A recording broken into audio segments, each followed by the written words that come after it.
നിന്റെ ജീവിതത്തിൽ പ്രയാസങ്ങളും പ്രതിസന്ധികളും ദുഃഖങ്ങളും ദുരിതങ്ങളും വേദനകളും പടച്ചവനെ ജീവിതത്തിലേക്ക് കടന്നു വരുമ്പോ അല്ലാഹുവിന്റെ വിശുദ്ധമായ ഖുർആൻ പഠിച്ച മകനെ പിടിച്ചിരുത്തിയിട്ട് മോനെ ദുആ ചെയ്യടാ, ഉമ്മയുടെ രോഗം മാറട്ടെ, വാപ്പയുടെ കച്ചവടത്തിൽ അഭിവൃദ്ധി ഉണ്ടാകട്ടെ, മോനെ സമാധാനമുള്ള ജീവിതം കിട്ടാൻ അല്ലാഹുവിന്റെ മുന്നിൽ ഖുർആൻ ഹൃദയത്തിൽ കൊണ്ട് നടക്കുന്ന നീയൊന്ന് ദുആ ചെയ്യാൻ അവനെങ്ങാനും പടച്ച റബ്ബിന്റെ മുന്നിലേക്ക് ഇനി കരങ്ങൾ ഉയർത്തിയിട്ട് ദുആ ചെയ്താ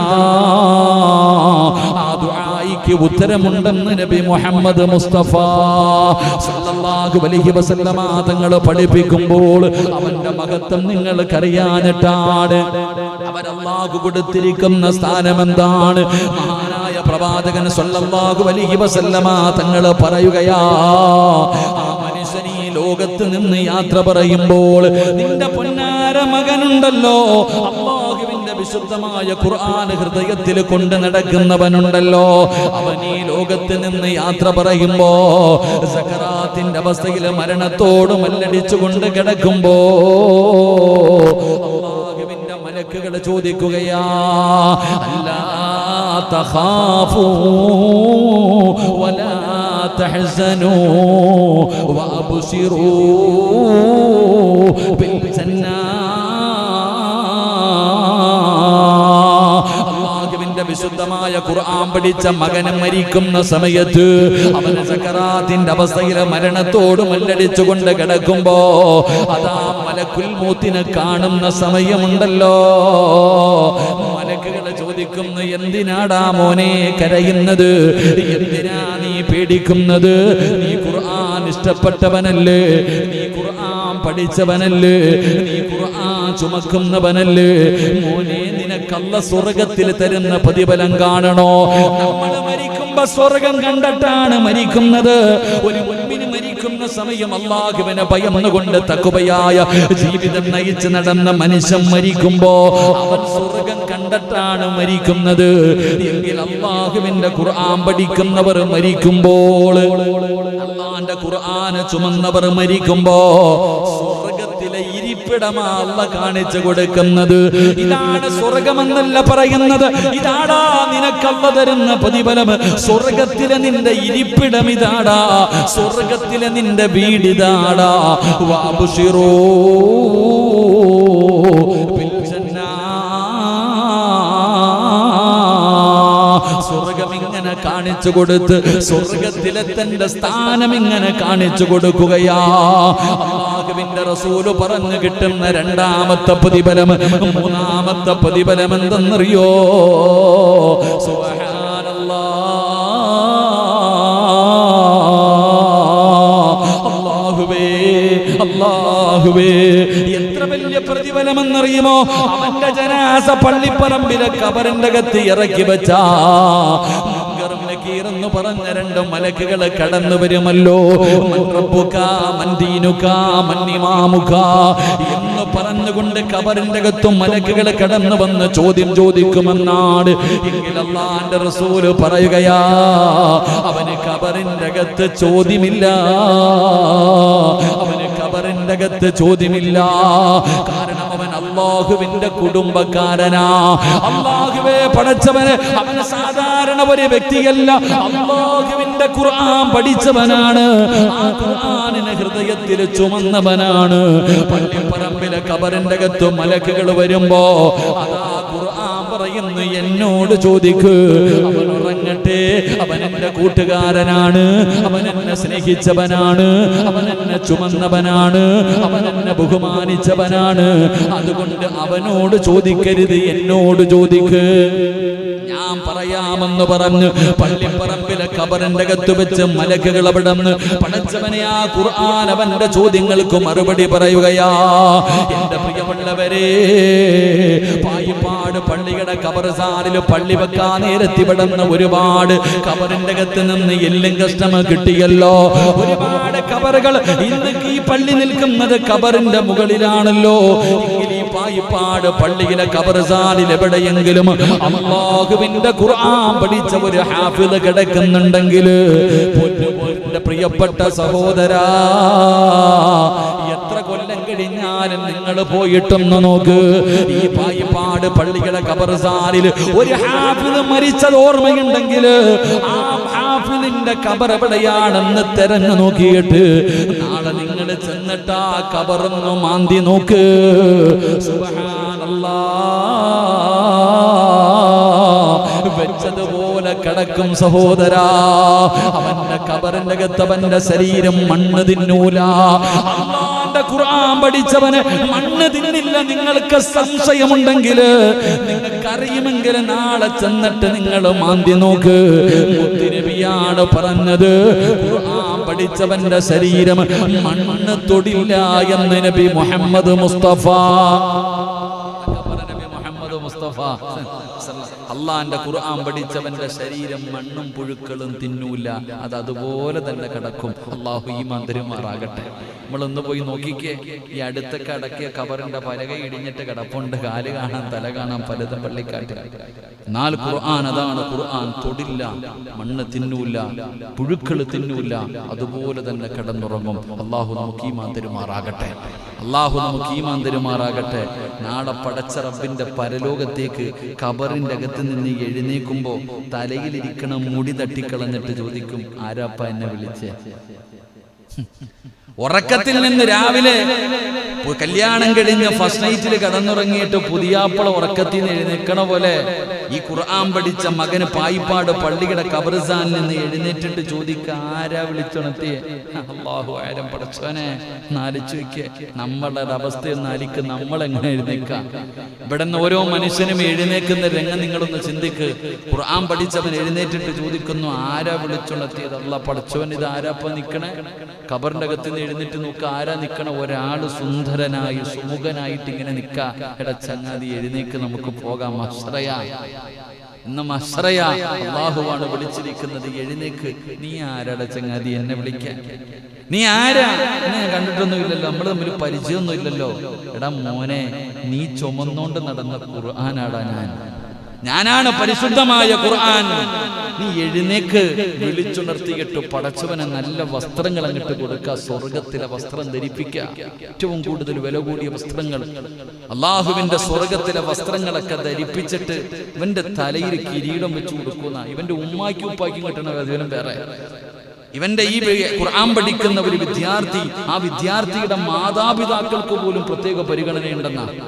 അപ്പൊ ഇവന്റെ തലയിൽ ഇങ്ങനെ വസ്ത്രവും വെച്ച് തൊപ്പിയൊക്കെ വെച്ചു കൊടുത്തിട്ട് ഖുർആൻ ഇങ്ങനെ കയ്യിൽ പിടിച്ചിട്ട് അള്ളാടെ മുന്നിൽ കൊണ്ടോ. പടച്ചവനെ, അള്ളാഹ് ഇവനെ സ്വർഗം കൊടുക്കണം തമ്പുരാനെ. അള്ളാടെ മുന്നില് ഞാനും നിങ്ങളും പടച്ച റബ്ബിന്റെ മുന്നിൽ നിന്നിട്ട് ഉരുക. ഉടുതുണിയുണ്ടോ? സുബ്ഹാനല്ലാഹ്. ഉമ്മ പ്രസവിച്ചിട്ടതുപോലെ നമ്മളൊക്കെ നിൽക്കുന്നത് നാളെ പടച്ച റബ്ബിന്റെ കോടതിയിൽ. ഉടുതുണിയില്ലാതെ ചേലാകർമ്മം പോലും ചെയ്യേണ്ട അവസ്ഥയിലാണ് നമ്മൾ നിൽക്കുന്നത്. നാളെ ഇങ്ങനെ നിൽക്കുന്ന ദിവസം അള്ളാടെ മുന്നിൽ നിന്ന് വിറയ്ക്ക ഒരാള് പോലും തല ഉയർത്തില്ല എന്നാണ് ഹദീസിന്റെ കിതാബുകൾ പറയുന്നു. മുഖം പോലും ഉയർത്താൻ പേടിച്ചിട്ട്, അത്രയും ഭയാനകമായ ദിവസം. നഫ്സി നഫ്സി, പ്രവാചകന്മാര് പോലും കരയണമെങ്കിൽ ആ ദിവസം ചിന്തിക്കുക. അള്ളാഹുവിന്റെ പ്രവാചകന്മാര് പോലും സ്വന്തം കാര്യം ഓർത്തിട്ട് കരയ. മഹാനായ നബി മുഹമ്മദ് മുസ്തഫ സല്ലല്ലാഹു അലൈഹി വസല്ലമ തങ്ങൾ ഒരു സഹാബിയോട്, ഇബ്നു മസ്ഊദ് റളിയല്ലാഹു തആല അൻഹു ഖുർആൻ ഓതുകയെ അടുത്ത് വന്നിരുന്നിട്ട് പറഞ്ഞു, ഇബ്നു മസ്ഊദേ, എനിക്കൊന്ന് ഖുർആൻ ഓതി തരുവോ? ഇബ്നു മസ്ഊദ് റളിയല്ലാഹു തആല അൻഹു ചോദിച്ചു, നബിയെ, അങ്ങക്കല്ലേ ഖുർആൻ ഇറങ്ങിയേ, ഞാൻ ഓതി തരണോ? പ്രവാചകൻ സല്ലല്ലാഹു അലൈഹി വസല്ലം തങ്ങൾ പറഞ്ഞു, നീ ഓത്, എനിക്ക് നീ ഓതുന്നത് കേൾക്കാൻ വലിയ ഇഷ്ടമാണ്. അള്ളാഹുവിന്റെ പ്രവാചകൻ സല്ലല്ലാഹു അലൈഹി വസല്ലം തങ്ങൾ അവിടെ നിന്ന് പറഞ്ഞു, എനിക്ക് വേണ്ടി ഒന്ന് ഖുർആൻ ഓതിത്താ.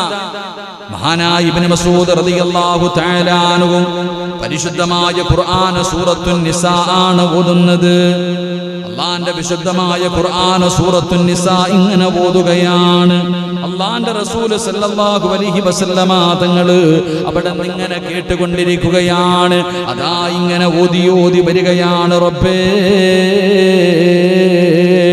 പരിശുദ്ധമായ ഖുർആൻ ഇങ്ങനെ ഓതിക്കൊണ്ടിരിക്കുമ്പോ അതാ വിശുദ്ധമായ ഖുർആൻ സൂറത്തുൻ നിസാ ഇങ്ങനെ ഓതിക്കൊണ്ടിരിക്കുകയാണ്. അത് ഓതുന്ന സമയത്താണ് ഇബ്നു മസ്ഊദ് റളിയല്ലാഹു തആല അൻഹു നാളെ ഓരോ സമുദായത്തിന്റെയും പ്രവാചകന്മാര് നാളെ സാക്ഷികളാക്കി നാളെ പരലോകത്ത് കൊണ്ടുവരുമെന്നുള്ള ആയത്ത് ഓതുമ്പോ ജനാബിക ഹൗലാഇ ശഹീദ് ആയത്തെന്ന് ഓതുമ്പോ അല്ലാഹുവിന്റെ റസൂല് പറയുന്നു ഇബ്നു മസ്ഊദ് ഇനി ഓതല്ലേ, ഇനി കേൾക്കാനുള്ള ധൈര്യമില്ല, ഇനി ഓതരുത് ഖുർആൻ, മതി നിർത്ത്, ഇത് കേൾക്കാനുള്ള ശക്തി എനിക്കില്ല. അല്ലാഹുവേ, ഇബ്നു മസ്ഊദ് റളിയല്ലാഹു തആല അൻഹു പറയുകയാ, ഞാൻ തിരിഞ്ഞു നോക്കിയപ്പോൾ റസൂലുള്ളാഹിയുടെ താടി രൂപത്തിലൂടെ കണ്ണുനീര് ഒഴുകുകയാണ്. ഏതായത്താ ഓതിയത്?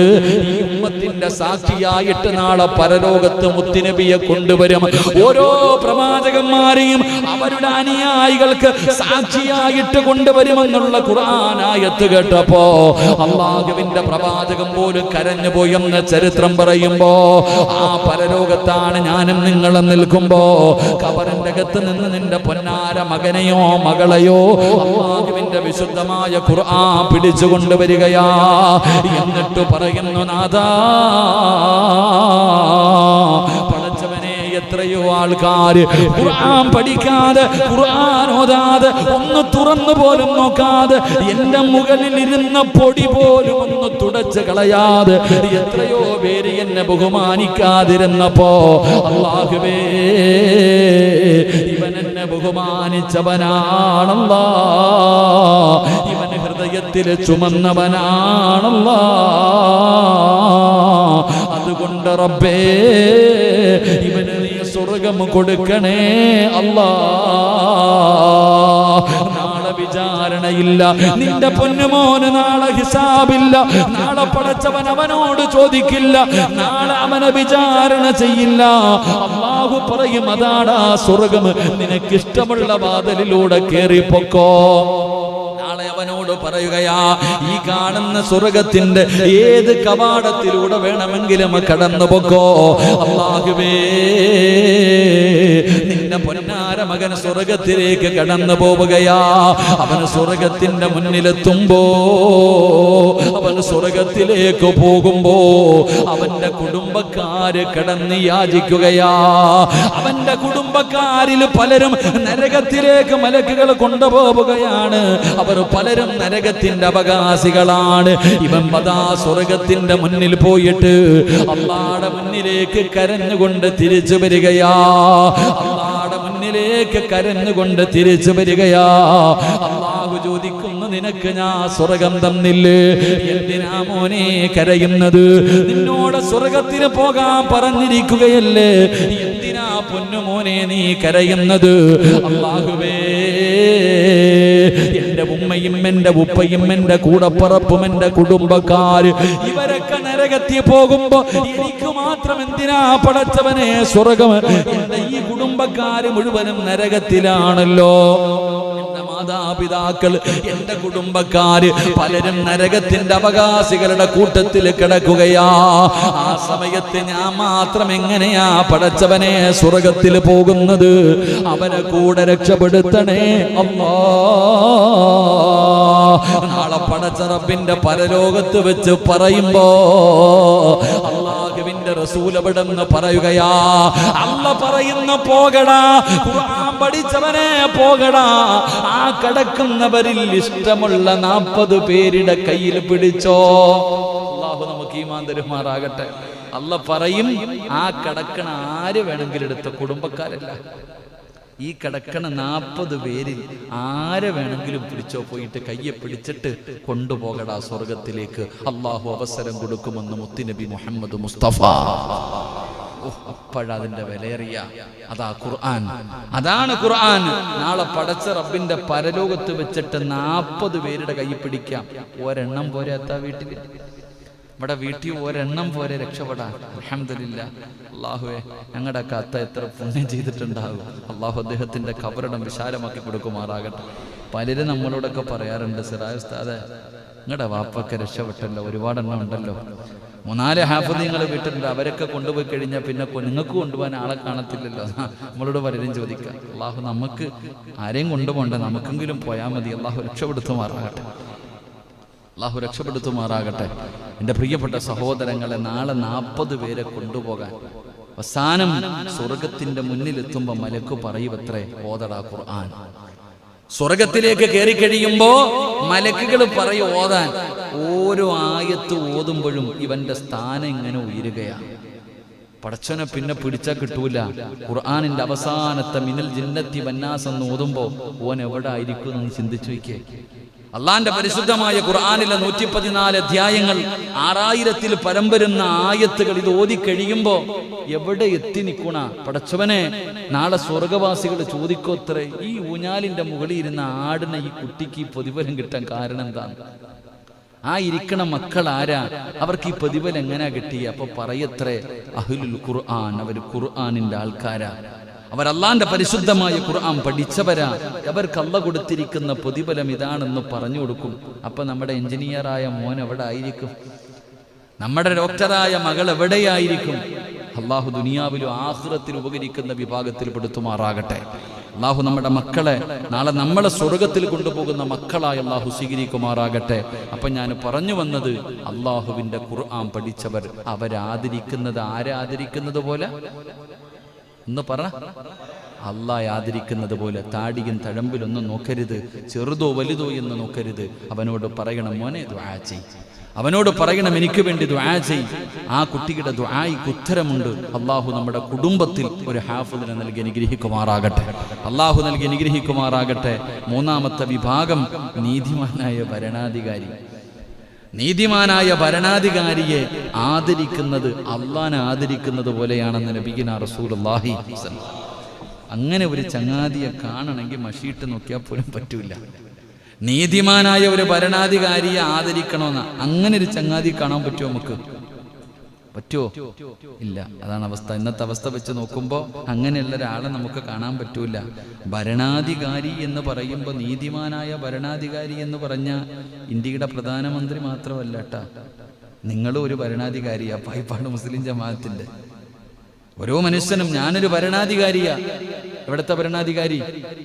എൻ്റെ വീടിന്റെ ഭരണാധികാരി ഞാനാ. നിങ്ങൾ ഓരോരുത്തരും നിങ്ങളുടെ വീടിന്റെ ഭരണാധികാരിയാ. നിങ്ങളാണ് വീട് ഭരിക്കുന്നതില്ലേ, വീട്ടിന്റെ കാര്യങ്ങളൊക്കെ. അപ്പോ എല്ലാവരും അങ്ങനെ വരും. അള്ളാഹു നമുക്കൊക്കെ ഈമാൻ നൽകി അനുഗ്രഹിക്കുമാറാകട്ടെ. എൻ്റെ പ്രിയമുള്ള സഹോദരങ്ങളെ, ഇൻഷാ അല്ലാഹ് നിർത്താറായോപ്പ 10 മണിയായി. ഞാൻ ഉദ്ദേശിച്ച വിഷയം പറഞ്ഞില്ല. ഈ 3 കാര്യം പറഞ്ഞുകൊണ്ട് അങ്ങോട്ട് കയറി പോയത്. ഇതാണ് ഈ പ്രശ്നം. കാട് കയറി അങ്ങ് പോവാ. അള്ളാഹു കാത്തിരക്ഷിക്കുമാറാകട്ടെ. അപ്പൊ 3 പേരെ ബഹുമാനിക്ക്, ആദരിക്ക്. അള്ളാഹു നമുക്ക് ഈമാൻ നൽകുമാറാകട്ടെ. എൻ്റെ പ്രിയമുള്ള സഹോദരങ്ങളെ, മഹാനായ നബി മുഹമ്മദ് മുസ്തഫ.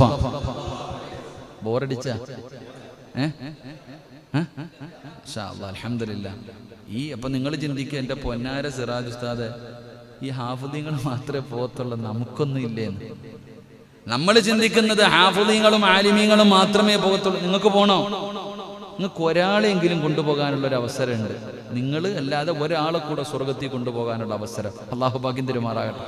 ഇപ്പൊ കൂടെ നിങ്ങൾ മാത്രമല്ല, നിങ്ങൾക്ക് 40 പേരെയൊന്നും കൊണ്ടുപോകാൻ പറ്റൂല. ഒരാളെങ്കിലും കൊണ്ടുപോകാൻ പറ്റും. അതിനുള്ളൊരു വഴി പറഞ്ഞു തരട്ടെ. ഒരക്കൈ നോക്കിക്കൂടെ? അള്ളാഹ്ക്ക് വലിയ പവറൊന്നും ഇല്ലപ്പാ. അൽഹംദുലില്ലാ. അള്ളാഹു ഭാഗ്യം തരുമാറാകട്ടെ. നിങ്ങൾ ഖുർആനെ സ്നേഹിച്ചാൽ മതി. നിങ്ങൾ ഖുർആൻ ഓതണം. ഒരു ദിവസം പോലും ഖുർആൻ ഓതാത്ത ഒരു ദിവസം നിങ്ങളുടെ ജീവിതത്തിൽ പാടില്ല. നിർബന്ധമായിട്ടും നിങ്ങളുടെ വീട്ടിൽ ഖുർആൻ ഓതണം. നിങ്ങളുടെ ഭാര്യ, നിങ്ങളുടെ മക്കൾ, അത് ടൈം ടേബിൾ ആയിരിക്കണം. നിർബന്ധമായിട്ട് ഓതിപ്പിച്ചിരിക്കണം. വീട്ടിൽ ആരെങ്കിലും ഖുർആൻ ഓതാത്ത ഒരു ദിവസം നിങ്ങളുടെ വീടിൻ്റെ അകത്ത് വേണ്ട. നിർബന്ധമായിട്ടും. പടച്ചവനെ, എത്രയോ സമ്പന്നന്മാർ എനിക്കിപ്പോഴും ഓർമ്മയുണ്ട്. ഏറ്റവും വലിയ, ഞാൻ കണ്ണൂര് പാനൂർ എന്ന് പറയുന്ന സ്ഥലത്ത് ഒരു വീട്ടിൽ പോയി. അള്ളാഹു അദ്ദേഹം യൂസുഫ് ഹാജി എന്ന് പറയും, അള്ളാഹു ആഫിയത്തും ദീർഘായുസ് കൊടുത്ത് അനുഗ്രഹിക്കുമാറാകും. അത്ഭുതം തോന്നിയിട്ടുണ്ട്. ഞാൻ അവിടെ വഴുതിന് പോയപ്പോൾ വീട്ടിൽ പോയി. ഇത്ര വലിയ സമ്പന്നന, ഇത്ര തലാൽ ഗ്രൂപ്പിന്റെ MD-യാണ്. ഒരുപാട് സ്ഥാപനങ്ങളുള്ളവരാ. ഞാൻ അദ്ദേഹത്തിൻ്റെ വീട്ടിൽ പോയി മഗ്രിബ് നമസ്കാരം കഴിഞ്ഞപ്പോൾ എനിക്ക് അത്ഭുതം തോന്നി. ഇത്രയും വലിയ സമ്പന്നനായിട്ടും ആ മഗ്രിബ് നമസ്കാരം കഴിഞ്ഞപ്പോൾ ആ വീട്ടിലെ കൊച്ചു കുട്ടികൾ വരെ ഇരുന്ന് ഖുർആൻ ഓതുക. ആ വീട്ടിലെ ആണുങ്ങളും പെണ്ണുങ്ങളും കുട്ടികൾ വരെ അത് ആ വീട്ടിലെ നിയമമാ. ഇത്രയും വലിയ സമ്പന്നനായ മനുഷ്യന്റെ വീടിൻ്റെ അകത്ത് പോലും മഗ്രിബ് നമസ്കാരം കഴിഞ്ഞാൽ ഖുർആൻ ഓതിയിരിക്കണം, നിർബന്ധം. ഒരു 10 മിനിറ്റ്, അത് കഴിഞ്ഞ് പഠിക്കാൻ തന്നെ അവകാശമുള്ളൂ. ഇത് ഞാൻ പറയുന്നത് ഏതെങ്കിലും ഒരു പാവപ്പെട്ടവന്റെ കുടിലിലെ കാര്യമല്ല. ഒരുപാട് സൂപ്പർ മാർക്കറ്റുകളുള്ള തലാൽ ഗ്രൂപ്പ് എന്ന് പറയുന്ന വലിയൊരു ഗ്രൂപ്പ്, അവരുടെ കുടുംബത്തിന്റെ അവസ്ഥയാ. അള്ളാഹു അദ്ദേഹത്തിന് ദീർഘായുസ് കൊടുത്ത് അനുഗ്രഹിക്കുമാറാകട്ടെ. ആഫിയത്തും ദീർഘായുസും അൽഹംദുലില്ലാഹ് നമ്മളൊക്കെ വലിയ ഇഷ്ടപ്പെടുന്നവരാ. അള്ളാഹു ആഫിയത്തും ദീർഘായുസും കൊടുക്കുമാറാകട്ടെ. എൻ്റെ പ്രിയപ്പെട്ട സഹോദരങ്ങൾ, അതാണ് വീട് നിർബന്ധം. ഇവിടേക്ക് ഞാൻ ചോദിച്ചു, ഭക്ഷണം ഒരുമിച്ച് കഴിക്കുക വീട്ടിൽ? എവിടെ പോയാലും ഓടിപ്പിടച്ച് വരും മക്കളൊക്കെ. കാരണം എന്തേ? ഒരുമിച്ച് ഒറ്റ വീട്ടിൽ, ആ വലിയ വീടിൻ്റെ അകത്ത് ഒരുമിച്ചിരുന്ന് അവർ ഭക്ഷണം കഴിക്കാറുള്ളൂ. അതൊക്കെ ആയിരിക്കാം അവരുടെയൊക്കെ ജീവിതത്തിലും ബിസിനസ്സിലെയും ബറക്കത്ത്. അള്ളാഹു നിലനിർത്തി കൊടുക്കുമാറാകട്ടെ. എൻ്റെ പ്രിയപ്പെട്ട സഹോദരങ്ങളെ, ഞാൻ പറഞ്ഞത് നിർബന്ധമായും നമ്മുടെ വീടുകളിൽ ഖുർആൻ ഓതുന്നത് നിർബന്ധമാക്കണം.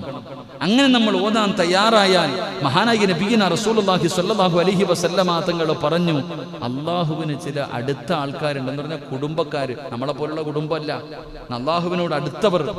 റസൂലുള്ളാഹി സ്വല്ലല്ലാഹു അലൈഹി വസല്ലമ തങ്ങളോട് സഹാബത്ത് ചോദിക്കുന്ന, അള്ളാഹിന് കുടുംബക്കാരുണ്ടോ നബിയെ? ഉണ്ട്. ആരാ? അഹ്ലുൽ ഖുർആൻ, ഖുർആനിന്റെ അഹ്ലുകാര്. അള്ളാഹ്ക്ക് മക്കളോ കൂടപ്പുറപ്പോ അല്ല, അള്ളാഹുവിലേക്ക് അത്രയും അടുത്തവരാരാ?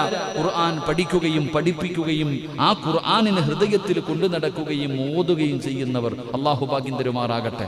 അപ്പൊ ഇൻഷാ അല്ലാഹ് ഓതിക്കൂടെ? ഇന്നു മുതൽ മരിക്കണ കാലം വരെ പരിശുദ്ധ ഖുർആൻ ഒരു ദിവസം ഒരു സൂറത്തെങ്കിലും ഓതിയിട്ടേ ഉറങ്ങാവൂ. അള്ളാഹു ഭാഗ്യം തരുമാറാകട്ടെ. ഇൻഷാ അല്ലാഹ്. ഏത് സൂറത്ത് ഓതും? ഏത് സൂറത്ത് ഓതും? ഫാത്തിഹായോ അതോ ഇന്നാത്തനെ അതോ കുൽഹു വല്ലായോ? ഏതാ ഓതാ? ഒരെണ്ണം ഫിക്സഡ് ആക്ക്, അതാകുമ്പോ പ്രതിഫലം കിട്ടുമല്ലോ. സൂറ 30 ആയത്തുണ്ട് കാക്ക, ബുദ്ധിമുട്ടായിരിക്കും ചിലപ്പോൾ. എളുപ്പമുള്ളത് വല്ലോ നോക്കാം. ഇപ്പൊ തറാവീക്ക് വരുമല്ലേ, ഇവിടെ എങ്ങനെ വല്ലുഹ മുതലാണ്? ഇവിടെ പോയപ്പോ, അടുത്ത വാഴത്തിന് പോയപ്പോ പറഞ്ഞത് വല്ലുഹ മുതല. ചില പള്ളിയിൽ അലന്തറ മുതൽ താഴോട്ടടിക്കണ 10-10. ചില പള്ളികൾ വല്ലുഹ മുതൽ താഴെ വരെ 20 സൂറത്തുകൾ ഓതും. ചില പള്ളിയിൽ അലംതറ കൈഫ മുതൽ ഇഖ്ലാസ് വരെ. വീണ്ടും ഒന്നുകൂടെ. അത്ര എളുപ്പം തീർത്തിട്ട് ഓടുന്നു. അല്ലാഹു അഅലം. അല്ലാഹു നമുക്ക് പറഞ്ഞിട്ട് കാര്യമില്ല. ചില ആൾക്കാർക്ക് ധൃതി എങ്ങനെ നോക്കും, എവിടാടാ ഏർത്ത് തീരുന്ന പള്ളി. ഈ ചങ്ങനാശ്ശേരിയിൽ ഈ പായിപ്പാട് ഏറ്റവും ആദ്യം തീരുന്നത് ഏത് പള്ളിയിലാ നോക്കും. അല്ലോ പടച്ചോനെ, സലീം ഉസ്താദിന്റെ ഒക്കെ വിത്ര നമസ്കാരത്തിൽ വലിയ സൂറത്തൊക്കെ ഓതൻ, അങ്ങോട്ട് പോയിട്ട് കാര്യമില്ല. അങ്ങനെ ചിന്തിക്കുന്നവരുണ്ട്. എൻ്റെ പ്രിയപ്പെട്ട സഹോദരങ്ങൾ, എവിടെ എങ്ങനെ ഇപ്പൊ ഖത്തം തീർക്കല അല്ല എങ്കിലും അൽഹംദുലില്ലാഹ് ഈ പ്രാവശ്യം നമുക്ക് പോതാ ഇല്ലേ? പള്ളിയില്ലല്ലോ, ഇവിടെ ഓതാനാ? ഈ കൊട്ടൻ തറയിലാ കിടക്കണ സുജൂദിലൊക്കെ. ഇതൊക്കെ നല്ലത്. ഇവിടെ സുജൂദ് ചെയ്യുമ്പോൾ കാലിന് ഇത്തിരി വേദനയുണ്ട് കേട്ടപ്പാ. സുജൂദ് ചെയ്യണ സമയത്ത് കാലിന് ഇത്തിരി വേദനയുണ്ട്. അതിനൊരു പരിഹാരം മെമ്പറെ അതിനൊരു പരിഹാരം കാണണപ്പാ. കാരണം ഉസ്താദിന് ഖബർ ചിന്തയും പരലോകമൊക്കെ ഓർമ്മ വരും. സത്യം പറഞ്ഞാൽ പുറകി വന്ന് നിസ്കരിക്കുമ്പോഴാണ് അതിൻ്റെ ബുദ്ധിമുട്ട്. നിങ്ങളൊക്കെ ചിലർ മുസല്ല കൊണ്ടുവന്നിട്ട് നിസ്കരിക്കും. മുസല്ല കാലിൻ്റെ വേദന. പഠിച്ചോനെ, അതിനെക്കുറിച്ചൊന്ന് ആലോചിക്കണം കേട്ടാ. ഇൻഷാ അല്ലാഹ് കൊറോണയുടെ പേരും പറഞ്ഞു ഉള്ളതൊക്കെ മാറ്റിയിട്ടിരിക്കുക. ഒരു ഇതും ഇല്ല. അള്ളാഹു നമുക്ക് ഈമാൻ തരുമാറാകട്ടെ. എന്നിട്ടേക്കണം കേട്ടാ. ഷാജിയണ്ണം വിചാരിക്കും ഇങ്ങേരെന്തടാ എനിക്കിട്ട് തന്നെ കൂട്ടുന്നു. അല്ല, നമുക്ക് അല്ലല്ല ഇമാമെന്ന് പറഞ്ഞാൽ എല്ലാം പറയണോപ്പാ. നമുക്ക് ആരുടെയും ഭക്ഷണമൊന്നും ഇല്ല. എല്ലാവരും അൽഹംദുലില്ലാഹ്. അള്ളാഹു നമുക്ക് നല്ലതല്ലേപ്പാ. അൽഹംദുലില്ലാഹ്. എന്നിട്ട് ആ സാധനമൊക്കെ വിരിച്ചിട്ട് എല്ലാവരും ഇത് പള്ളി ഇനി പഴയ അവസ്ഥയിലേക്ക് മാറണം. അപ്പം ചോദിക്കും, ഉസ്താദെ രോഗികൾ വന്ന് സുജൂദ് ചെയ്താ അതെന്തെങ്കിലും ചെയ്യാം. അതെന്തെങ്കിലും അവിടെ വെച്ചിരിക്കണം. ആ സാനിറ്റൈസ് എടുത്ത് ഇവിടെ മൊത്തം ഒഴിച്ചാൽ മതി. അതിങ്ങനെ വരിക, നിസ്കരിക്കുക, ചെക്കാ കയറാ, നിസ്കരിക്കുക കയറാ. എന്താപ്പാ അല്ലേ? തലയെ കൂടെ എടുത്ത് ഒഴിക്കാതെ വലിയ കാര്യം. സത്യത്തിൽ ഇതിൻ്റെയൊക്കെ നിയമങ്ങൾ ഞാനിങ്ങനെ ചിന്തിച്ചു നോക്കി. ഒരാൾ ചോദിച്ചതുപോലെ, മസ്തല ചോദിച്ചതുപോലെ, ഇതിനകത്തൊക്കെ ആൽക്കഹോൾ ഉണ്ടെന്നല്ലേ വല്ല പോലെ ഒതുവെടുത്ത് ചില ഒതുവെടുത്ത് ഇങ്ങനെയൊക്കെ ഒതുവെടുക്കുമ്പോൾ തന്നെ വല്ലാത്ത കഴിവനെ അത് കഴുകിയെല്ലാം ഇങ്ങോട്ട് കയറിയിട്ട് അത് കുറച്ച് വാരി തേച്ചിട്ട് അടച്ചവനെ. ഈ സ്പ്രേ തന്നെ അടിക്കാൻ പാടില്ല എന്ന്. ആൽക്കഹോൾ ഉള്ളത് കാരണം വലിയ വലിയ മഹത്തുക്കളായ പണ്ഡിതന്മാർ കറാഹത്താണെന്ന് പറയുന്നത്. ഞാൻ പറഞ്ഞത് തേക്കണ്ടെന്നല്ല കേട്ടോ, ലറൂറത്തിൻ്റെ ഘട്ടത്തിൽ തേക്കാം, അത് വേറെ വിഷയം. ശരി, അള്ളാഹു നമുക്ക് ഈമാൻ തരുമാറാകട്ടെ. ഈമാൻ തരുമാറാകട്ടെ. ഇപ്പം ഞാൻ ഒരു സൂറത്ത് പറയാം, ഓതുവോ? എളുപ്പമുള്ളതാവട്ടെ. അൽഹംദുലില്ലാ. ഓതൂല്ലേ? ഏത് സൂറത്ത്? സൂറത്തുൽ ഇഖ്ലാസ്. കുഴപ്പമില്ലാത്തല്ലേ? ഖുൽ ഹുവല്ലാഹു അഹദ് അല്ലാഹു സമദ് ലം യലിദ് വലം യൂലദ് വലം യകുൽ ലഹു കുഫുവൻ അഹദ്. എല്ലാവർക്കും അറിയണതല്ലേ? ഇൻഷാ അല്ലാഹ് ഓതിക്കൂടെ? ഇൻഷാ അല്ലാഹ്. അല്ലാഹു ഭാഗ്യം തരുമാറാകട്ടെ. അല്ലാഹ് ഭാഗ്യം തരുമാറാകട്ടെ. ഉറപ്പല്ലേ? ഓതൂല്ലേ? എന്തേ അല്ലാഹ് തരുന്ന പ്രതിഫലം? ഓതിയാൽ അല്ലാഹ് തരുന്ന പ്രതിഫലം എന്താ? ചുമ്മാ എന്നല്ല നീ വിചാരിക്കുക കുൽഹുവല്ലാഹ്. കുൽഹുവല്ലാഹ് അല്ല, അത് ഓതിയ അല്ലാഹ് തരുന്ന പ്രതിഫലം എന്താ? എൻ്റെ പ്രിയപ്പെട്ടവരെ, 12 പ്രതിഫലം കിട്ടും സൂറത്തുൽ ഇഖ്ലാസ് ഓതിയ. അല്ലാഹു ഭാഗ്യം തരുമാറാകട്ടെ. എത്ര പ്രതിഫലം? നമ്മൾ വിചാരിക്കും സാധാരണ ഒരു സൂറത്താണെന്നല്ല. ആ സൂറത്തിനെ സ്നേഹിച്ച സ്വർഗമുണ്ട്. ആ സൂറത്തിനെ സ്നേഹിക്കുന്നവന് സ്വർഗമുണ്ട്. മഹാനായ പ്രവാചകൻ നബി മുഹമ്മദ് മുസ്തഫ സല്ലല്ലാഹു അലൈഹി വസല്ലം തങ്ങളുടെ മുന്നിൽ വന്നിട്ട് ഒരു സഹാബി പറഞ്ഞു, നബിയെ ഒരു യുദ്ധത്തിനെങ്ങാണ്ട പറഞ്ഞു വിട്ടതാ, അമീർ ഇതല്ലാതെ വേറൊന്നും ഓതണില്ല. അമീർ നിസ്കരിക്കുമ്പോ സൂറത്തുൽ ഇഖ്ലാസ് എല്ലാ റക്അത്തിലും ഖുൽ ഹുവല്ലാഹ്. ഇത് കേട്ടിട്ട് സഹാബത്ത് വന്ന് പരാതി പറഞ്ഞു. സല്ലല്ലാഹു അലൈഹി വസല്ലം തങ്ങൾ വിളിച്ചിട്ട് വെച്ച്, എന്ത് ചങ്ങാതി, എനിക്ക് ആ സൂറത്തിന് വലിയ ഇഷ്ടവാ, അള്ളാഹുടെ ഏകത്വത്തെ കുറിച്ച് പറയണതല്ലേ. എല്ലാ സഹാബികളും വിളിച്ചു വഴക്കു പറയുന്നു വിചാരിച്ചു. റസൂലുള്ളാഹി തങ്ങൾ ചോദിച്ചു, നീ എന്റെ ഈ സൂറ, എനിക്ക് ആ സൂറത്ത് ഇഷ്ടമാ നബിയെ, എനിക്ക് ആ സൂറത്ത് വലിയ ഇഷ്ടമാ.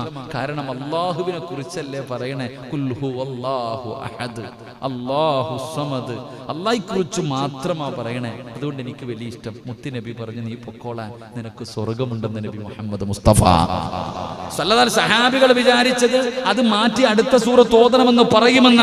ഇതിൽ പ്രവാചകൻ പറഞ്ഞു, നീ പൊക്കോ. എന്നിട്ട് സഹാബത്തിനോട് പറഞ്ഞു കൊടുത്തു. ആ ചങ്ങായിയോട് പറഞ്ഞില്ല, സഹാബത്തിനോട് പറഞ്ഞു കൊടുത്തു. ആ സഹാബിക്ക് സ്വർഗമുണ്ട്. കാരണം എന്തേ? ആ സൂറത്ത് ഇഷ്ടപ്പെട്ടത് കൊണ്ട്. അതാ സൂറത്തുൽ ഇഖ്ലാസ്. 12 നന്മകളുണ്ടെന്ന. ഓരോന്നും നമുക്ക് പഠിക്കണം. അല്ലാഹു ഭാഗ്യം തരുമാറാകട്ടെ. അല്ലാഹു ഭാഗ്യം തരുമാറാകട്ടെ. അപ്പൊ ഇൻഷാ അല്ലാഹ് ഇന്ന് മുതൽ ഓതൂലേ? ഓതൂലേ? അല്ലാഹുവേ, പ്രതിഫലം എന്താ? മഹാനായ നബി മുഹമ്മദ് മുസ്തഫ സല്ലല്ലാഹു അലൈഹി വസല്ലമ തങ്ങൾ പറയുകയാണ്, ഈ സൂറത്ത് നിങ്ങൾ ഓതുകയാണെങ്കിൽ അല്ലാഹു നിങ്ങൾക്ക് തരുന്ന പ്രതിഫലം എന്തെന്നറിയുമോ? സൂറത്തുൽ ഇഖ്ലാസ് മാത്രമല്ല, ഏത് സൂറത്ത് ഓതിയാലും അല്ലാഹുവിന്റെ ഖുർആനിനെ സ്നേഹിച്ചതിന്റെ പേരില് അല്ലാഹു നിനക്ക് തരുന്ന പ്രതിഫലം എന്തെന്നറിയുമോ? എന്റെ പ്രിയമുള്ള സഹോദരാ,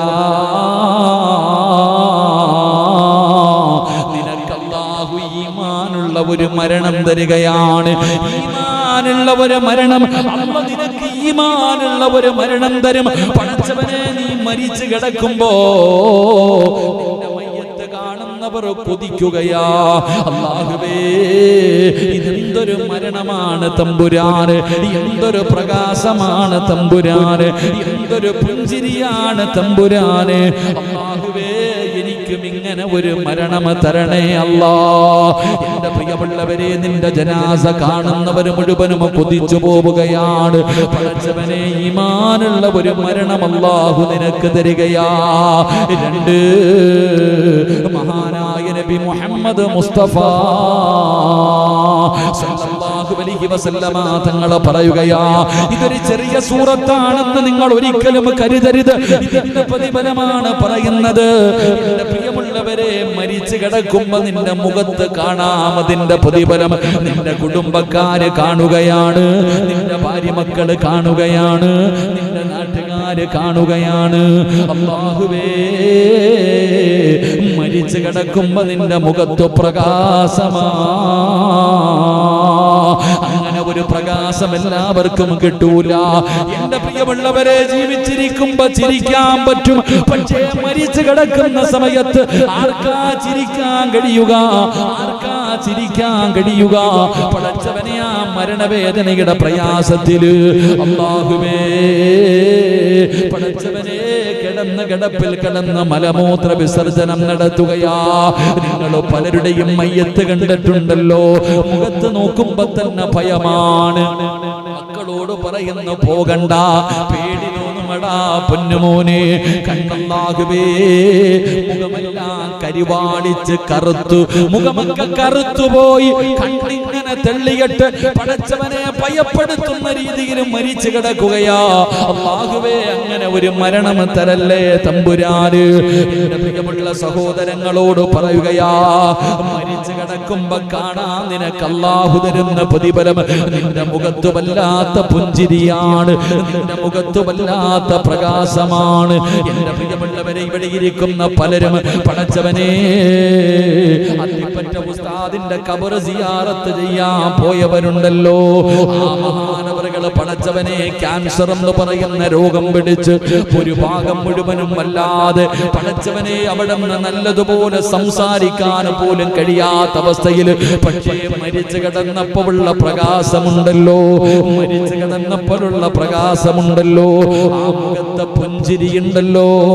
പടച്ചവനെ ഇതുപോലെ എത്രയോ മഹത്തുക്കള്, ഇതുപോലെ എത്രയോ പണ്ഡിതന്മാര് എന്റെ പ്രിയമുള്ളവരെ ഈ നാട്ടിലും നിങ്ങൾ ചിന്തിച്ചാ നിങ്ങൾക്ക് കാണാൻ കഴിയും. പലരും ചിരിച്ചുകൊണ്ട് കിടക്കുന്നത് കണ്ടവരാണ്. അതുകൊണ്ട് സഹോദരാ, അല്ലാഹു നിനക്ക് തരുന്ന ഒന്നാമത്തെ പ്രതിഫലം നിനക്ക് കാണാൻ പറ്റൂല, നിനക്ക് കാണാൻ പറ്റൂല. പക്ഷേ ജനാസ കാണാൻ വരുന്നവർക്ക് മുഴുവനും കാണാൻ കഴിയുകയാണ്. ഈമാനുള്ള ഒരു മരണം അല്ലാഹു നിനക്ക് തരികയാ. 2 അല്ലാഹുവേ പടച്ചവനെ മലക്കുകൾ കരയുകയാണ്, മലക്കുകൾ കരയുകയാ. അല്ലാഹുവിന്റെ റസൂലല്ലേ പറഞ്ഞത്, അല്ലാഹുവിന്റെ റസൂലല്ലേ പറഞ്ഞത്, സഹാബാ പായിപ്പാട് ചില വീടുകളിലും മലക്കുകൾക്കറിയാം. ചില വീടുകളും മലക്കുകൾക്ക് പരിചയമുള്ള വീടാണെന്ന് നബി മുഹമ്മദ് മുസ്തഫ സല്ലല്ലാഹു അലൈഹി വസല്ലമ തങ്ങൾ പറഞ്ഞു. മലക്കുകൾക്കറിയാം എന്റെ വീട്. ഇനിയിപ്പോ നമുക്കറിയോ? നിങ്ങൾ ഇരിക്കണ എല്ലാവരുടെ വീട് നിങ്ങൾക്കറിയോ? അറിയോ? അറിയില്ല. പക്ഷെ ആർക്കറിയാം? അള്ളാന്റെ മലക്കുകൾക്കറിയാം, അള്ളാഹുവിന്റെ മലക്കുകൾക്കറിയാം. മലക്കുകൾ ആകാശത്ത് നിന്ന് ഭൂമിയിലേക്ക് നോക്കുമ്പോ ചില വീട് പ്രകാശിക്കും അത്രേ. ഏത് വീട്? ഖുർആൻ ഓതുന്ന ഭവനം, ഖുർആൻ ഓതുന്ന വീട്. ഇനി ഏതെങ്കിലും ഒരു ദിവസം, എല്ലാ ദിവസവും നിന്റെ വീട്ടിൽ നിന്ന് ഖുർആൻ പാരായണം കേൾക്കാറുണ്ട്, ഒരു ദിവസം കേട്ടില്ലെങ്കിൽ മലക്കുകൾ പറയത്ര, അല്ലാ ആ സിറാജിന്റെ വീട്ടിൽ നിന്ന് ഖുർആൻ ഓതുന്നത് കേൾക്കണില്ലല്ലോ, അല്ലാ ആ ചങ്ങാതിക്ക് സുഖമില്ലെന്ന് തോന്നുന്ന പടച്ചവനെ ദുആ ചെയ്യത്രേ. അല്ലാഹുവേ എന്തെങ്കിലും ഒരു കുഴപ്പമുള്ളത് കൊണ്ടല്ലേ ഖുർആൻ ഓതാത്തത്? പടച്ചവനെ അല്ലാഹുവേ നീ പുറത്തു കൊടുക്ക്, ശിഫ കൊടുക്ക്, നീ കരുണ കാണിക്ക് എന്ന് മലക്കുകൾ പോലും ദുആ ചെയ്യുമെന്ന് ആദരവായ പ്രവാചകൻ നബി മുഹമ്മദ് മുസ്തഫ സല്ലല്ലാഹു അലൈഹി വസല്ലം. മലക്കുകൾക്ക് പരിചയമുള്ള ചില വീടുകളുണ്ട്. നമുക്കൊരു ദിവസം ഇത് പഠിക്കണം. അല്ലാഹു ഭാഗ്യം തരുമാറാകട്ടെ. പായിപ്പാടുള്ള ചില വീടുകൾ ആർക്കറിയാം? ജിബിരിൽ എന്ന മലക്കിന് പോലും അറിയാം. അങ്ങനത്തെ ചില വീടുകളുണ്ട്. അള്ളാഹു ആ കൂട്ടത്തിൽ നമ്മുടെ ഭവനത്തെ ഉൾപ്പെടുത്തി അനുഗ്രഹിക്കുമാറാകട്ടെ. എൻ്റെ പ്രിയമുള്ള സഹോദരങ്ങളെ, നിന്റെ മരണം മലക്കുകൾക്ക് പോലും വേദനയുണ്ടാക്കും. നിന്റെ മരണം മലക്കുകൾക്ക് പോലും വേദനയുണ്ടാക്കും. 3ാമത്തെ പ്രതിഫലം എന്താ? എന്റെ പ്രിയമുള്ള സഹോദരങ്ങളെ, നീ മരിച്ചു കഴിഞ്ഞു, നിന്റെ മയ്യത്ത് കുളിപ്പിച്ചു കഴിഞ്ഞു, നിന്റെ മയ്യത്ത് കഫം പൊതിഞ്ഞു കഴിഞ്ഞു. സുബ്ഹാനല്ലാഹ്, ഈ പള്ളിയിൽ നിന്നും മയ്യത്ത് കെട്ടിൽ നിന്റെ വീട്ടിലേക്ക് കൊണ്ടുവരികയാ. ഇവിടെ അപ്പൊ മയ്യത്ത് കെട്ടിലിരിക്കണ മദ്രസയ്ക്കകത്ത ഞാൻ കണ്ടിട്ടില്ലപ്പാ. എന്നെ പൊടിയടിച്ചിരിക്കുകയാണോ? വീട്ടിലേക്ക് വരേണ്ട ബെൻസ് കാറാട്ടാ. ഒന്ന് നോക്കറോ? എല്ലാരും കൂടെ ഓടിയാതെപ്പാ, കുഴപ്പമൊന്നുമില്ലല്ലോ. എന്റെ പ്രിയമുള്ള സഹോദരങ്ങൾ, അങ്ങോട്ട് നോക്കുക. പോട്ടെ, കുഴപ്പമില്ല. കുഴപ്പമെന്തെങ്കിലും ഉണ്ടോ?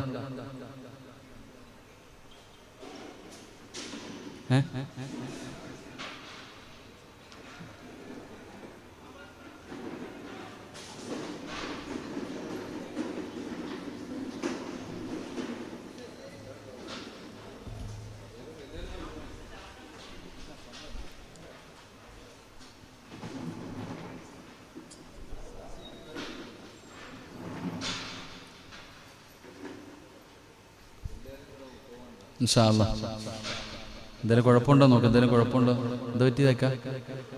ബൈക്ക് മറിഞ്ഞാൽ നോക്ക, പോകുന്നവർ നോക്കുകയാണെങ്കിൽ എല്ലാവരും എഴുന്നേറ്റ് പോയി ഇൻഷാ അല്ലാഹ്. 3 സ്വലാത്ത്. സല്ലല്ലാഹു അലാ മുഹമ്മദ് സല്ലല്ലാഹു അലൈഹി വസല്ലം, സല്ലല്ലാഹു അലാ മുഹമ്മദ് സല്ലല്ലാഹു അലൈഹി വസല്ലം, അല്ലാഹുമ്മ സല്ലി അലാ മുഹമ്മദ് യാ റബ്ബി സല്ലി അലൈഹി വസല്ലം. അല്ലാഹു സ്വീകരിക്കുമാറാകട്ടെ. എന്തൊക്കെ വല്ല കുഴപ്പമുണ്ടോ? എന്താ ബൈക്കാ? ബൈക്കിന് വേണം.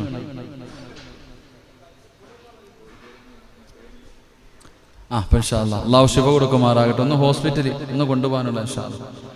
എൻ്റെ പ്രിയമുള്ള സഹോദരങ്ങളെ, മഹാനായ നബി മുഹമ്മദ് മുസ്തഫ സല്ലല്ലാഹു അലൈഹി വസല്ലമ തങ്ങൾ പറയുകയാണ്, പരിശുദ്ധമായ ഖുർആൻ ഓതുന്നവർക്ക് അല്ലാഹു തരുന്ന പ്രതിഫലം എന്താണ്? എൻ്റെ പ്രിയമുള്ള സഹോദരങ്ങളെ, മുഅ്മിനീങ്ങളെ, നിങ്ങളുടെ വീട്ടിലേക്ക് മയ്യത്ത് കട്ടിൽ കൊണ്ടുവരുമല്ലോ.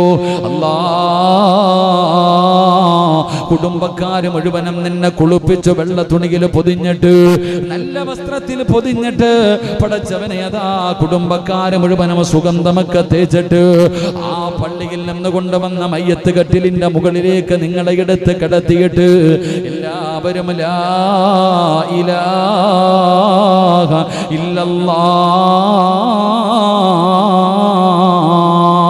എന്ന് പറഞ്ഞുകൊണ്ട് ജനാസ ചുമന്നുകൊണ്ട് വരുമല്ലോ. പള്ളിയിലേക്ക് നിങ്ങളുടെ മയ്യത്തുകൾ കൊണ്ടുവരുമല്ലോ.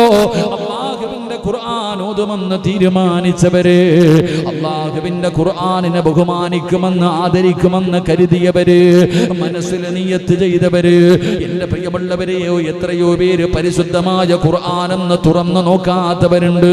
പല വീടുകളുടെയും അലമാരിക്കകത്തുള്ള ഒരു കാഴ്ച വസ്തുവായിട്ട് ഖുർആൻ മാറിയല്ലോ.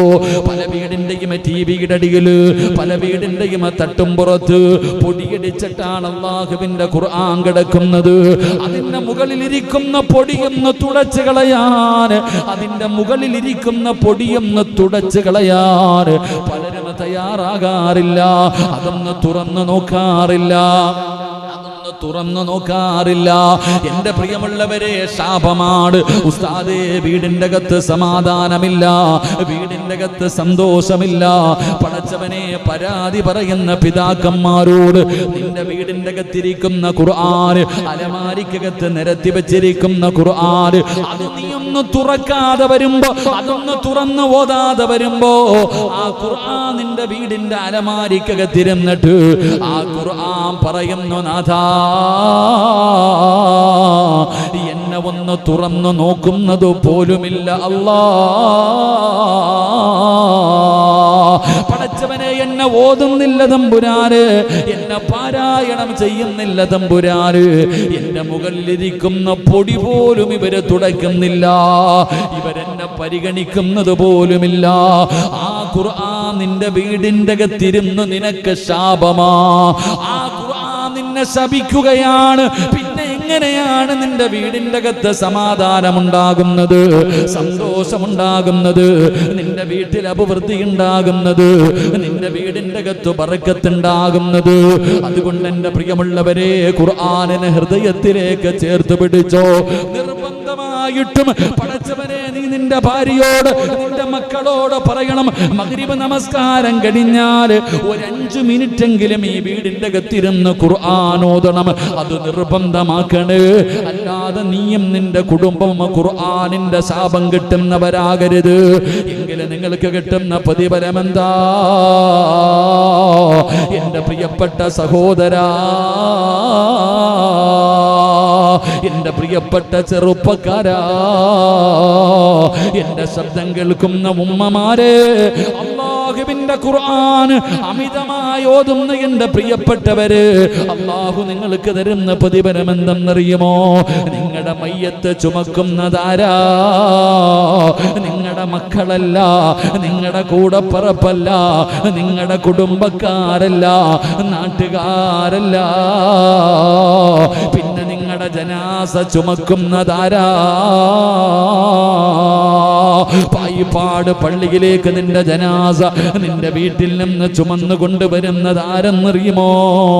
അല്ലാഹുവിന്റെ മലക്കുകളാ. അല്ലാഹുവിന്റെ മലക്കുകൾ നിന്റെ മയ്യത്ത് ചുമക്കുകയാ. മലക്കുകൾ ഖുർആൻ സ്നേഹിച്ചവര്, ഖുർആനിനെ ഇഷ്ടപ്പെട്ടവര്, ഖുർആൻ ഓതിയവർ, അവരെ ഖുർആനിന്റെ അഹ്ലുകാര് അവരുടെ ജനാസ മലക്കുകൾ ചുമക്കുകയാ. ഇതിനേക്കാളും എന്ത് പ്രതിഫലമാണ് വേണ്ടത്? ജനിച്ച കാലം മുതൽ മരിക്കുന്ന കാലം വരെ പടച്ചവനെ സ്തുതിച്ചു കൊണ്ടിരിക്കുന്ന പടച്ച റബ്ബിന്റെ മലക്കുകൾ നിന്റെ ജനാസ ചുമക്കുകയാ. ചെറിയ കുട്ടികൾ മുഴുവൻ ഇന്ന് ബൈക്ക് എടുത്തു കഴിഞ്ഞാൽ ഒരു സ്പീഡ് കൂടാനുള്ള കാരണം എന്തേ? ഇപ്പൊ ഗെയിമുകൾ അതിങ്ങനെ ഓടിച്ച് പഠിച്ചു അവസാനം ഇപ്പൊ അങ്ങനത്തെ ബൈക്ക് ഇങ്ങനത്തെ ബൈക്ക്, പിന്നെ കയറിയിരുന്ന് കഴിഞ്ഞാൽ ഫ്ലൈറ്റിൽ ഓടുന്നത് പോലെ. അല്ലാഹു നമ്മുടെ മക്കളെ കാത്തുരക്ഷിക്കുമാറാകട്ടെ. അല്ലാഹു നമ്മുടെ മക്കളെ കാത്തുരക്ഷിക്കുമാറാകട്ടെ. എൻ്റെ പ്രിയമുള്ള സഹോദരങ്ങളെ, ഇവിടെ ഖബറ് കുഴിക്കുമ്പോൾ നിങ്ങൾ ആരെങ്കിലും കുഴിച്ചിട്ടുണ്ടോ? ഖബറ് കുഴിച്ചിട്ടുണ്ടോ? അപ്പൊ ആരെങ്കിലും ഖബറ് കുഴിച്ചിട്ടുണ്ടോ? ഉണ്ടോ? കൈ പൊക്കിക്കേ. ഖബറ് കുഴിച്ചവൻ കൂടിയിട്ടുണ്ട്. അൽഹംദുലില്ലാ. ആരെങ്കിലും ഒരു മയ്യത്തിന് ഖബറ് കുഴിച്ചു കൊടുത്താൽ അവനൊരു വീട് വെച്ചു കൊടുക്കുന്ന പോലെ. ഈ പായിപ്പാടൊരു വീട് കെട്ടി എത്ര കൊല്ലം ജീവിക്കും നിങ്ങളൊക്കെ? ഞാനൊരു വീട് പണിതിട്ടുണ്ട്. ഞാൻ എത്ര കാലം ജീവിക്കും? ഞാൻ മരിക്കുന്നതോട് കൂടി തീർന്നു. എന്നാൽ ഞാൻ ഏറ്റവും കൂടുതൽ കിടക്കുന്ന എവിടാ? പള്ളിപ്പറമ്പിൽ. ഇപ്പൊ ഈ പായിപ്പാട് പള്ളിയുടെ ഖബർസ്ഥാനിൽ ഒരു 10-30-50 കൊല്ലം മുമ്പ് മരിച്ചവരും കിടപ്പില്ലേ? ഉണ്ടോ? 50 കൊല്ലം. ഇനി എത്ര കൊല്ലം കിടക്കണം? എത്ര കൊല്ലം? അപ്പൊ ഏറ്റവും കൂടുതൽ കിടക്കുന്നത് എവിടാ? ഏറ്റവും കൂടുതൽ കിടക്കുന്നത് എവിടാ? പള്ളിപ്പറമ്പില്. കോടികൾ മുടക്കി വീട് കെട്ടിയിട്ടിട്ടുണ്ട്. അവിടെ കിടക്കാൻ യോഗമില്ല. ഈ പള്ളിപ്പറമ്പിലാ വന്ന് കിടക്കുന്നത്. അതുകൊണ്ടാ പറഞ്ഞ പള്ളിക്ക് വല്ലതും കൊടുക്കാൻ. അതുകൊണ്ടാ പറഞ്ഞത് ഇതല്ലേ തറവാട്, ഇതല്ലേ തറവാട്. അവസാനം വന്ന് കിടക്കേണ്ടത് ഈ താഴെ കാണുന്ന ആ കാട്ടിലല്ലേ? എന്റെ പൊന്നാര സെക്രട്ടറി പ്രസിഡന്റ്, ഒരു ലൈറ്റ് വെക്കണം കേട്ടോ അവിടെ പള്ളിപ്പറമ്പിൽ. ആ പാവങ്ങൾക്ക് ഒരു പ്രകാശം. കാരണം ഖബറിന്റെ അകത്തേക്ക് പ്രകാശം കിട്ടിയില്ലെങ്കിൽ ലൈറ്റെങ്കിലും. ഇതിലെങ്ങോട്ട് ഇറങ്ങാൻ തന്നെ പേടിയാ. സുബ്ഹാനല്ലാഹ്. ഇവിടെ നിന്ന് അങ്ങോട്ട് ലൈറ്റൊക്കെ വെക്കണോപ്പാ. ഖബറാളികളാണെന്ന് പറഞ്ഞിട്ട് അവരെയും നമ്മൾ എന്ത് ചെയ്യാൻ പറയും? ഇരുട്ടിക്കൊണ്ട്. ഒന്നാമതേ ഖബറിന്റെ അകത്ത് ഇരുളെന്ത് ചെയ്യും? അപ്പൊ നിങ്ങൾ പറയും ഉസ്താദ് ഖബറിനകത്ത് തീയുണ്ടല്ലോ, പിന്നെന്തിനാണ്? അങ്ങനെയല്ല, ഇപ്പൊ അവര് ലൈറ്റൊക്കെ വെക്കണം. ഇൻഷാ അല്ലാഹ് വെച്ചോ. എൻ്റെ പൊന്നാര മെമ്പറെ പഞ്ചായത്തിൽ നിന്ന് വല്ലതും കിട്ടുമെങ്കിൽ അവിടെ ഒരു ലൈറ്റൊക്കെ വെച്ചുകൂടും ഇൻഷാ അല്ലാഹ്. കാരണം എന്താ, ഇപ്പം പള്ളിപ്പുറമ്പ് ഞാൻ അങ്ങനെ പോകുമ്പോൾ മതിലിൻ്റെ സൈഡിൽ അങ്ങനെ കൊണ്ട് പോകുമ്പോൾ ഒരു മതിലിൻ്റെ സൈഡിൽ ലൈറ്റ് ഇരിപ്പുണ്ട്. നിങ്ങളുടെ വീടാണ് അപ്പോൾ താഴെ ഉള്ളത്? ഇപ്പോൾ നിങ്ങളല്ലല്ലോ മറ്റേക്കാടെ വീട്. അങ്ങോട്ട് പോണ വഴി ലൈറ്റ്. ഇവിടെ പോകുമ്പോൾ ലൈറ്റൊക്കെ ഒരു നല്ല ലൈറ്റൊക്കെ വെക്കണം. അൽഹംദുലില്ലാ. അള്ളാഹു നമ്മുടെ ഖബറിടം അള്ളാഹു പ്രകാശമാക്കി തരുമാറാകട്ടെ. എൻ്റെ പ്രിയപ്പെട്ട സഹോദരങ്ങളെ, ഖബറ് കുഴിച്ചാൽ എന്തേ പ്രതിഫലം? ഒരു വീട് വെച്ചു കൊടുക്കുക. ഖബറാളികൾക്കൊരു വീട് വെച്ചു കൊടുക്കുക. ഖബറ് കുഴിക്കാന്ന് പറഞ്ഞാ അള്ളാഹു നിനക്ക് സ്വർഗത്തിൽ ഒരു ഭവനം തരുമെന്ന് നബി മുഹമ്മദ് മുസ്തഫ. ഖബറ് നിനക്കെന്ന് പറഞ്ഞാൽ നിനക്ക് ഖബറ് കുഴിക്കണ സമയത്ത് പോയി കൂടണം. എന്താ നിങ്ങൾക്കൊന്നും ഖബറ് കുഴിക്കാൻ അറിയില്ല? ഇവിടെ ആരാപ്പ കുഴിക്കണത്? അത് വെളിയിൽ നിന്ന് വിളിക്കുമല്ലേ? ഇവിടെ അങ്ങനെ അതിനൊരു ബാച്ച് വേണം. അതാ ഞാൻ നേരത്തെ പറഞ്ഞത്. പള്ളിയിൽ ഖബറ് കുഴിക്കാൻ അൽഹംദുലില്ലാ ചെറുപ്പക്കാരൊക്കെ ഖബറ് കുഴിക്കാൻ മരിച്ചതിന് ശേഷമല്ലപ്പാ, നേരത്തെ ഒരു ഖബറ് കുഴിച്ചിടണം. ആരോ പറഞ്ഞിട്ട് ഇടയ്ക്കിടയ്ക്ക് ഖബറി ഇറങ്ങി കിടക്കണ ഒരു ചങ്ങാതി ഉണ്ടായിരുന്നത്. അനുസരണം പറയാനിട്ട് ആരോ ഒന്നിറങ്ങി കിടക്കണോപ്പാ, അതൊരു വല്ലാത്തതാ. ഞാൻ ഇറങ്ങിയിട്ടുണ്ട് ഖബറിൻ്റെ അകത്ത്. ഖബറിൻ്റെ അകത്തൊക്കെ ഒന്ന് ഇറങ്ങി നിൽക്കണം, ഒന്ന് നോക്കണം, ഒന്ന് കിടന്നൊക്കെ നോക്കണം. അത് വലിയ പാവമൊന്നുമില്ല, നല്ലതാ. അവസാനം അവിടെ പോയി കിടക്കേണ്ടവരാണെന്നുള്ള ബോധം വരുമല്ലോ. ഒറ്റയ്ക്ക് ഖബറിനൊക്കെ പോയി എന്നിട്ടൊന്ന് ഇറങ്ങി നിൽക്കണം. ഖബറിൻ്റെ അകത്തൊക്കെ ഒന്ന് ഇറങ്ങി ഒന്ന് കിടന്നു നോക്കണം, നീളമൊക്കെ കറക്റ്റാണോ. നമുക്ക് പേടി അങ്ങോട്ട് പോകാൻ തന്നെ. ഷൗക്കണ്ണൊക്കെ ഇത്തിരി നീളമുള്ളതുകൊണ്ട് ഇപ്പം ഞങ്ങളൊക്കെ ഇത്തിരി നീളമുള്ളവരാ. ഇത്തിരി ഖബറിന് ഇത്തിരി സാധാരണ പോരാ, ഇത്തിരി നീളത്തിൽ വേണം ഇൻഷാ അല്ലാഹ്. ഷൗക്കണ്ണൻ പേടിച്ചു പോയോ? അല്ലാഹു ദീർഘായുസ്സ് കൊടുക്കുമാറാകട്ടെ. പാവം അൽഹംദുലില്ലാ. ഷൗക്കണ്ണൻ പറഞ്ഞിരിക്കുന്ന നേരത്തെ വെട്ടിയിടണമെന്നല്ലേ? എൻ്റെ പ്രിയപ്പെട്ട സഹോദരങ്ങളെ, ഖബറ് കുഴിക്കാൻ കൂടണം കേട്ടോ. ഖബറ് കുഴിക്കുന്നത് കണ്ടാൽ ഇൻഷാ അല്ലാഹ് ജമാഅത്ത് ഇപ്പം തീരുമാനിച്ചിട്ടുണ്ട് നേരത്തെ കുഴിച്ചിടാൻ, നേരത്തെ ഖബറ് കുഴിച്ചിടാൻ. ഖബറ് കുഴിക്കുന്ന സമയത്ത് പോയിട്ട് ഒരു മമ്മട്ടി കൊണ്ടെങ്കിലും ഒന്ന് വെട്ടിക്കൂട്. കാരണം ഒരു വീട് വെച്ചു കൊടുക്കുക. ഒരു ഖബറാളികൾക്ക് നീ ഒരു വീട് വെച്ചു കൊടുക്കുക. ആ വീട് വെച്ചു കൊടുക്കുന്നതിന് പകരം അല്ലാഹ് എവിടെ വീട് തരും? സ്വർഗത്തിൽ വീട് തരും. അപ്പൊ ഇനി മുതൽ ഖബറ് കുഴിക്കുമ്പോൾ കൂടുവോ? ഇവിടെ ചെറുപ്പക്കാർ ഒരുപാട് പേര് ചങ്ങായിമാരെ ഇനി പള്ളിപ്പറമ്പിൽ ഇറങ്ങണം, ഖബർ വെട്ടാൻ കേട്ടോ, മാരൊക്കെ പഠിപ്പിക്കണം. എല്ലാവരും ഖബർ വെട്ടാൻ അറിയുന്ന ഒരാൾ മതി, പിന്നെ ബാക്കിയൊക്കെ പഠിക്കാൻ. കുഴി വാഴയ്ക്ക് വീട്ടില് തെങ്ങിന് പോലും കുഴിയെടുക്കാത്ത ടീമുകളാണ്. എൻ്റെ പ്രിയപ്പെട്ട സഹോദരങ്ങൾ, അള്ളാഹു നമുക്ക് ഈമാൻ തരുമാറാകട്ടെ. ഞാൻ പറഞ്ഞത്, ഖബർ കുഴിക്കുന്ന സമയത്ത് ചിലർക്ക് ഖബർ വെട്ടുമ്പോൾ ഒരു മണം, ഒരു സുഗന്ധം. ചില ആൾക്കാരെ ഖബറടക്കുന്നതിന് വേണ്ടി ഖബർ കുഴിക്കുന്ന സമയത്ത് മണ്ണിന് പോലും സുഗന്ധം. ആരുടെ മണ്ണ്? ആർക്ക് വേണ്ടി ഖബർ കുഴിക്കുമ്പോഴാ? അല്ലാഹുവിന്റെ ഖുർആനിനെ സ്നേഹിച്ചവരുണ്ടല്ലോ, പരിശുദ്ധമായ ഖുർആനിനെ ഹൃദയത്തിൽ ചുമക്കുന്നവരുണ്ടല്ലോ, മക്കളെ ഖുർആൻ അനുസരിച്ച് ജീവിപ്പിക്കുന്നവരുണ്ടല്ലോ, മക്കളെ ഖുർആൻ പഠിപ്പിക്കുന്നവരുണ്ടല്ലോ. എൻ്റെ പ്രിയമുള്ളവരെ, നിങ്ങൾ വിചാരിക്കും ഞാൻ വെറുതെ പറഞ്ഞതാണെന്ന്. ഒരിക്കലുമല്ല. തെളിവ് വേണോ? മഹാനായ നബി മുഹമ്മദ് മുസ്തഫ സല്ലല്ലാഹു അലൈഹി വസല്ലമ തങ്ങളുടെ സഹാബിയാണ് സഅദ് ഇബ്നു മുആദ് റളിയല്ലാഹു തആല അൻഹു.